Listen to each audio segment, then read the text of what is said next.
All right, we've talked about critical points. We've talked about local extrema, and we've connected the dots. We said if something's a local extremum, it has to be at a critical point. So to find a local extremum, eventually, in 4.5, we're just going to find all the critical points and then choose the ones that are local extrema. There's a little bit of a connection over here. We're going to talk about something called absolute extrema. And I think you can kind of guess maybe a little bit of what this is. Local extrema is the biggest or the smallest in their little town. Absolute is the biggest and the baddest, period. Okay?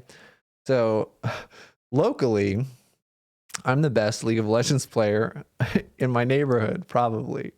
Globally, I'm not the best League of Legends player. That's an example right there. A lot of us are local extrema in certain aspects, but certainly not global extrema. Okay, so that's what we're going to do here. I'm not going to give a full definition here. You can find the full definition in the textbook, but I'll give part of it. F has an absolute maximum.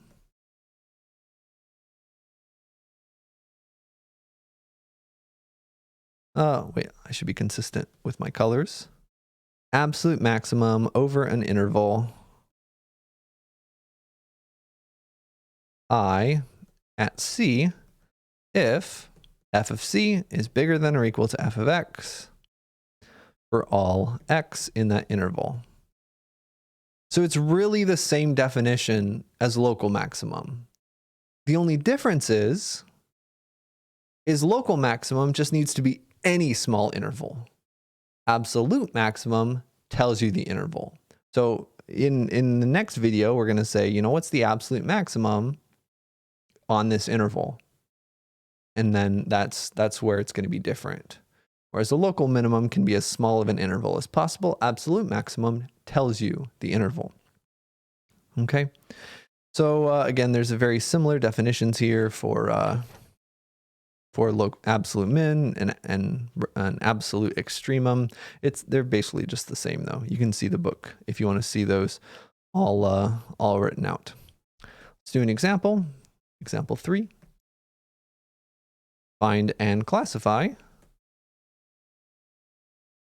absolute extrema. Now I thought it'd be really fun to go back again and do this here, but the examples really just don't work that well. Let's play with it a little bit. You can either include these in your notes or not. I need another color, and I need another color that's visible. Let's do white. So in this first one, there is no absolute extremum because any point we choose, there's a point that's bigger than it on this interval. Any point we choose, there's a point that's smaller than it. So this first one has no absolute extremum, no absolute max, no absolute min. The second one does have an absolute max. It's the biggest everywhere. This third one, there's no absolute maximum because again, it goes off to infinity. There's no absolute minimum because the competition is infinite. We have a local minimum in the fourth one, no local maximum. We don't have any, global or absolute. We have no absolute extrema here, no absolute extrema here, no absolute extrema here, no absolute extrema here. And again, everything is an absolute extrema. But that's not the actual example that we're supposed to do. But I did want to connect it because, again, notice that all the points that I drew were at local extrema as well. But anyway, this is the more instructive example. All right. So first one, going to be a cubic function. Think about where the absolute highest point is on these graphs. Think about the absolute lowest point. And remember, there can be ties. Ties are fine. This next one is just a cosine graph. And then the interval doesn't have to be all real numbers. Sometimes we can look at absolutes, minima and maxima, on closed intervals as well. All right. keep thinking about absolute max, absolute minimums. Minima. English is too hard. Okay, so in red, let's find the absolute extrema. Well, similar to before, there is no absolute extrema on this first graph. Any point we choose is not the biggest. Any point we choose, there's a point that's bigger than it. This is more accurate to real life. No matter how good you are at something, there's going to be someone who's better than you at it. Probabilistically speaking. Although who knows, maybe you are the best out of the 7 million people or whatever. 7 billion. I don't know the population of Earth right now. In this next one, though, there is an absolute max. But there's no absolute min. Right? And you might say, Jason, 0. Y equals 0 is the minimum of this function. Oh, no, it's not. The function never hits 0. 0 is a lower bound. But there is no point on this function that is the lowest point. If you go way out here, you get something really small, but there's still points smaller than it to the right. So there's no absolute minimum. For cosine, there's an absolute maximum here, an absolute maximum here, an absolute maximum here, an absolute maximum here, an absolute... Well, it sounds like a broken record. There's a ton of absolute extrema. Remember, it's okay if there are ties. There's infinitely many absolute maxes here. ... Maybe not ... because the dots look like other things. And likewise, right, there's infinitely many absolute minima. It's okay if there are ties. And this next one, I actually kind of drew the next graph kind of bad. I wanted to be a little clearer. Here there is one absolute maximum. There are no absolute minima here. This is not an absolute minimum because this is not on the graph. It's an open circle. It gets really, really close to that point, but no matter how close you get to that point, there's a point that is smaller that's on the graph. And again, there's a lower bound. Nothing will be lower than this, but there's no point that achieves that lower bound.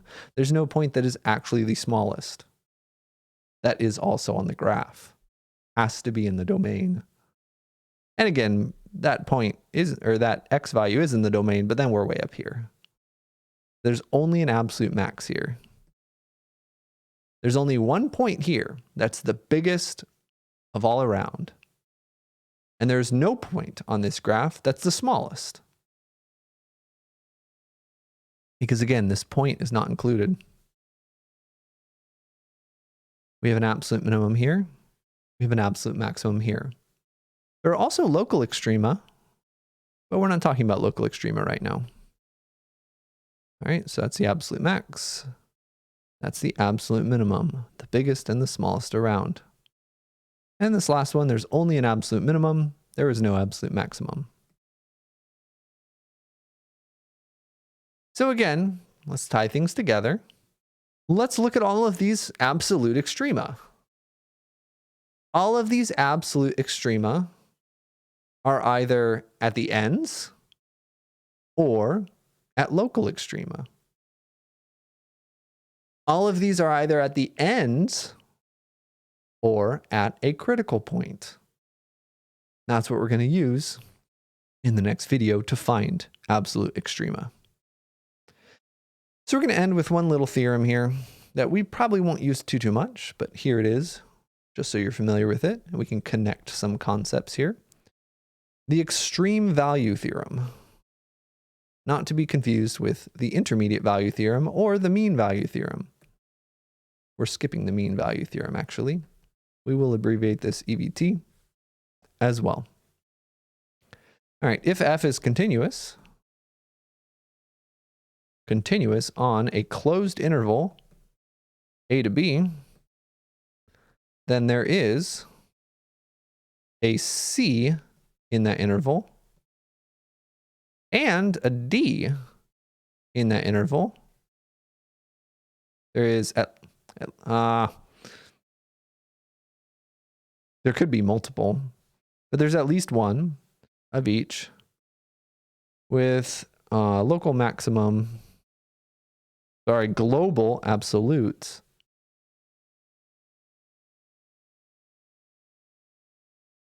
at C and absolute minimum at D. So if you have a continuous function on a closed interval, then there has to be a global max. There has to be a global min. And I keep on switching those up. So a lot of times in calculus, global and absolute are interchangeable. And a lot of calculus classes use them both. This book is so far only using absolute.